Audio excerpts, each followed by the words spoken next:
شادی کی پہلی رات خامد کمرے میں داخل ہوا اور کمرے کا دروازہ بند کر کے بیوی کے قریب آ کر بیٹھ گیا۔ سب سے پہلے اس نے اپنی بیوی کو سلام کیا، اس کے بعد 5,000 حق مہر دینے لگا۔ بیوی نے کہا، میں نے حق مہر نہیں لینی، میں آپ کو معاف کرتی ہوں۔ خامد نے دوسری بار حق مہر دینے کی کوشش کی، بیوی نے یہی جواب دیا۔ پھر خامد نے تیسری بار حق مہر دینے کی کوشش کی، بیوی نے پھر وہی جواب دیا۔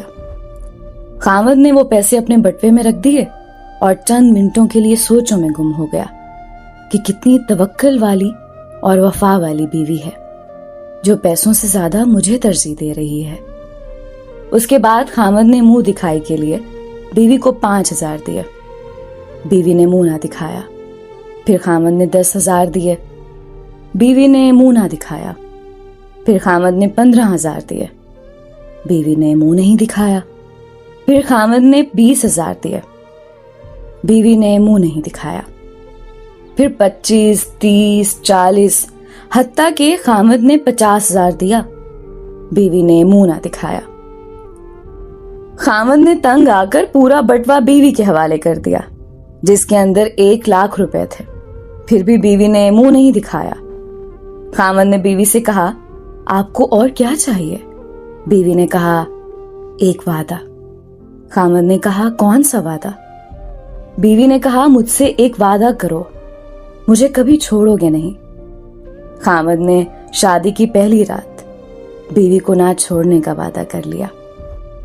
یہ لڑکی کوئی عام لڑکی نہیں تھی، بلکہ اس نے ایم اے اردو کر رکھا تھا، اور اس کے والدین نے داماد سے ضمانت کے طور پر 5,00,000 یا 10,00,000 روپے بھی نہیں لکھوایا تھا۔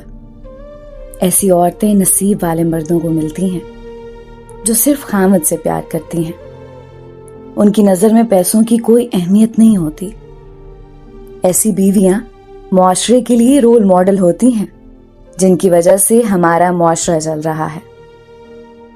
چاہت خلوص کی کچھ کمی نہ تھی، کم شناس لوگ دولت پر مر گئے۔ اللہ تعالیٰ سب بیٹیوں کے نصیب اچھے کرے، آمین۔ ایک لڑکا تھا یونیورسٹی میں، نہ جانے اس لڑکے میں کیا بات تھی کہ اس کے ارد گرد لڑکیوں کا جمع غفیر رہتا تھا۔ میری بھی یہ خواہش ہونے لگی کہ میں اس کی دوست بن جاؤں، مگر وہ تو میری طرف دیکھتا بھی نہیں تھا۔ اس وقت میری ایک سہیلی نے یہ کہا کہ دیکھو، یاد رکھنا، تم جیسی ہو اسی طرح کے لوگ تمہیں ملیں گے۔ میں نے اس حقیقت کو تسلیم کر لیا اور پوری طرح پڑھائی میں مصروف ہو گئی۔ وقت گزرتا گیا اور پڑھائی مکمل ہوئی، رزلٹ آ گیا۔ یونیورسٹی میں میرے علاوہ ایک اور لڑکے نے ٹاپ کیا تھا جسے آج سے پہلے میں نے کبھی دیکھا بھی نہیں تھا۔ میری سہیلی کا کہنا سچ ثابت ہوا اور میری شادی میرے جیسے اسی ٹاپر لڑکے سے ہو گئی جس کو یونیورسٹی میں کوئی جانتا بھی نہیں تھا۔ اب ہم دونوں کی ایک پیاری سی بیٹی ہے۔ میری جو خواہشات میرے دل میں رہ گئی تھیں، میں ان کو اپنی بیٹی کو سجا سنوار کر پورا کر رہی تھی۔ جب لوگ اسے ستائشی نگاہوں سے دیکھتے، میں باغ باغ ہو جاتی۔ اب وہ بڑی ہو رہی تھی، اس کی چال ڈھال میں مجھے ادائیں نظر آنے لگی۔ وہ جہاں سے گزرتی لوگ اسے مڑ مڑ کر دیکھتے، پر مجھے اب یہ سب اچھا نہیں لگتا تھا، بلکہ سچ پوچھیں تو بہت برا لگتا ہے۔ میں نہیں چاہتی کہ اسے کوئی بھی ایسی نگاہوں سے دیکھے۔ آج مجھے شدت سے اماں یاد آ رہی ہے، اور مجھے اماں کی وہ پابندیاں بھی یاد آ رہی ہیں جن کی وجہ سے وہ مجھے بری لگا کرتی تھیں۔ آج مجھے ان کی اپنے اوپر لگائی ہوئی پابندیوں پر فخر محسوس ہو رہا ہے۔ اب اماں مجھے بہت اچھی لگ رہی ہے۔